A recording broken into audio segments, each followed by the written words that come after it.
Par une nuit pluvieuse à Westbrook, un petit café nommé Starlight, dîner se tenait comme un phare de chaleur et de lumière au milieu de l'orage. Lucas Thompson, un serveur de 28 ans, terminait son service. Habitué aux longues heures de travail, il était en train de nettoyer le comptoir lorsque son regard fut attiré par un jeune garçon assis sur le trottoir d'en face. Ethan, un garçon d'environ 12 ans, était blotti dans son fauteuil roulant, les cheveux bruns collés par la pluie. Il attendait son père, les yeux fixés sur la rue déserte, l'expression d'angoisse peignant son visage. Lucas sentit une pression dans sa poitrine en réalisant que le garçon attendait, sous la pluie battante, depuis un certain temps. La solitude et l'inquiétude de l'enfant l'atteignaient profondément. « Hélène, puis-je avoir une minute ?»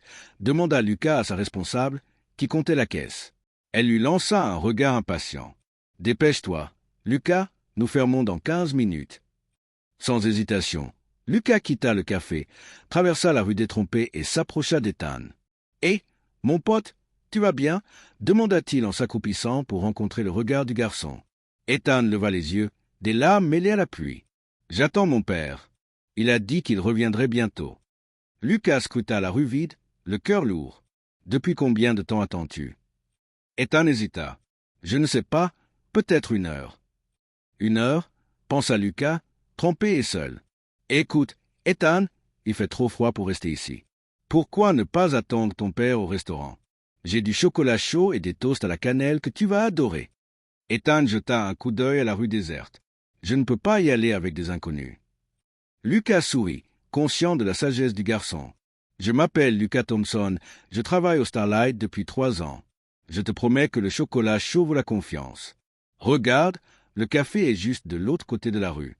Tu n'as qu'à traverser. » Après un moment d'hésitation, Ethan acquiesça, et Lucas manœuvra son fauteuil roulant avec précaution, le protégeant de la pluie. Ce que ni l'un ni l'autre ne savaient, c'est qu'une voiture noire garée au coin de la rue abritait Victor Black, un homme d'affaires influent. Il observait la scène, intrigué par ce moment de compassion imprévu. Lucas, bien que préoccupé par le bien-être d'Ethan, ne se doutait pas que cette rencontre allait bouleverser le cours de sa vie. Le lendemain matin, alors que Lucas Thompson se préparait à commencer son service au Starlight Dîner, une enveloppe soigneusement posée sur le bureau de la direction attira son attention. Intrigué, il s'approcha et l'ouvrit, découvrant à l'intérieur une lettre d'invitation d'Alexander Reed, le PDG d'une entreprise technologique influente, Reed Innovation. Lucas se figea en lisant le contenu, une proposition pour le rencontrer au siège de l'entreprise. La veille, il avait simplement offert un chocolat chaud à un garçon sous la pluie, un acte de compassion motivé par son cœur, sans aucune attente. Maintenant, cette petite action semblait avoir attiré l'attention d'un homme puissant. Une vague d'anxiété l'envahit alors qu'il se demandait ce que Victor Reed pouvait bien vouloir d'un simple serveur. À 13 heures, une Mercedes noire s'arrêta devant son immeuble. Lucas, vêtu de la seule chemise propre qu'il possédait, se sentit soudainement hors de son élément. Lorsqu'il entra dans le véhicule, il fut accueilli par Victoria Parker, l'assistante exécutive de Reed, qui affichait une expression neutre. Le trajet vers le gratte-ciel vitré du siège de l'entreprise lui parut interminable. Arrivé au 50e étage, Lucas fut conduit à une immense salle de conférence. Victor Reed se tenait derrière une table en marbre, son regard froid et calculateur. Il n'avait pas quitté son siège, ce qui ajoutait à l'atmosphère de tension. Lucas Thompson commença Reed, scrutant le jeune homme. 28 ans, serveur au Starlight Dîner. Vous avez abandonné l'université après 3 ans. Vous travaillez depuis 3 ans au Starlight et vous êtes toujours payé au salaire minimum. Lucas, déstabilisé par le ton d'accusation, balbutia. J'ai simplement fait ce que n'importe qui aurait fait. Reed secoua la tête. Non, ce n'est pas ce que n'importe qui aurait fait. J'ai observé votre interaction avec mon fils Ethan sous la pluie. Vous avez démontré une empathie rare. Lucas comprit alors que Victor avait été témoin de sa gentillesse. Reed poursuivit. Je cherche quelqu'un qui voit les gens, pas seulement des opportunités. Je vous propose le poste de directeur de la responsabilité sociale de Reed Innovation, avec un salaire à 6 chiffres. Lucas, abasourdi, ne parvenait pas à croire ce qu'il venait d'entendre. C'était une offre qui pouvait changer sa vie, mais il se sentait également envahi par la méfiance. « Je n'ai aucune expérience dans ce domaine », répondit-il avec prudence. Victor, d'un calme glacial, expliqua. « J'ai besoin de quelqu'un qui comprend la valeur de l'humanité. Vous avez fait preuve de compassion pour mon fils, et c'est exactement ce dont j'ai besoin. » Lucas hésita, réalisant que cette offre était bien plus qu'une simple promotion. Elle représentait une chance d'influer sur la vie d'autres personnes, de faire une différence. Mais il savait également que cette décision allait le plonger dans un monde où la loyauté et l'éthique seraient souvent mises à l'épreuve. Lucas Thompson accepta finalement l'offre de Victor Reed et sa vie prit un tournant radical.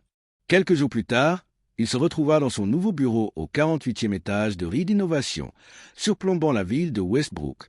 L'élégance du lieu contrastait fortement avec son ancien travail au Starlight Diner et il se sentait à la fois excité et intimidé. Bien que Lucas ait hâte de commencer, il ne tarda pas à réaliser que son nouveau rôle ne serait pas exempt de défis. Ses anciens collègues au dîner l'accueillaient avec des regards curieux, et certains, jaloux, murmuraient dans son dos. Le vice-président, James Sullivan, ne manquait jamais une occasion de lui faire sentir qu'il n'était pas le bienvenu dans ce monde d'élite. « Qu'est-ce que Reed vous trouve vraiment ?» lui lançait-il souvent avec un sourire sarcastique. Malgré ces tensions, Lucas trouva du réconfort dans sa relation grandissante avec Ethan. Le garçon, intelligent et plein d'humour, était devenu un souffle d'air frais dans la vie de Lucas. Ils passaient du temps ensemble après l'école, discutant de l'astronomie et des rêves d'Ethan de devenir astrophysicien. Lucas appréciait la manière dont Ethan voyait au-delà de son fauteuil roulant et il s'efforçait d'être un mentor et un ami. Cependant, alors que Lucas s'adaptait à son nouveau rôle, il se rendit compte qu'il était plongé dans un environnement plein de préjugés. Lors d'une réunion, alors qu'il présentait ses idées pour des programmes d'intégration visant à aider les enfants handicapés issus de communautés défavorisées, il fut interrompu par Sullivan. « Cela va coûter des millions sans retour direct », avait-il rétorqué, un air dédaigné sur le visage. Lucas savait que ces initiatives pourraient avoir un impact social considérable, mais faire entendre sa voix parmi des dirigeants axés sur les bénéfices financiers s'avérait difficile. Il se sentait souvent comme un outsider, jeté dans un monde où la compassion était perçue comme une faiblesse. Malgré tout, Lucas persévérait. Il croyait fermement en la mission de la fondation de Victor et il était déterminé à faire entendre ses idées. Chaque jour, il se battait non seulement pour son propre avenir, mais aussi pour celui d'Ethan et d'autres enfants dans le besoin. Cette mission, bien que parsemée d'obstacles, était désormais le moteur de sa nouvelle vie. La détermination de Lucas à apporter un changement positif grandissait chaque jour, mais il savait qu'il devait également faire face aux défis qui l'attendaient au sein de l'entreprise. La route vers l'acceptation et le succès serait semée d'embûches, mais il était prêt à se battre pour ce en quoi il croyait. Alors que Lucas s'installait dans son nouveau rôle de directeur de la responsabilité sociale, les tensions au sein de Reed Innovation atteignaient leur paroxysme. Les préjugés et les conflits d'intérêts commençaient à émerger, mettant en péril sa position et son engagement envers la fondation. Lucas savait qu'il devait naviguer prudemment dans cet environnement hostile tout en poursuivant ses objectifs pour le bien-être des enfants handicapés. Un jour, alors qu'il préparait une réunion importante avec le conseil d'administration pour discuter de nouveaux programmes d'intégration, des rumeurs circulaient à propos de son passé.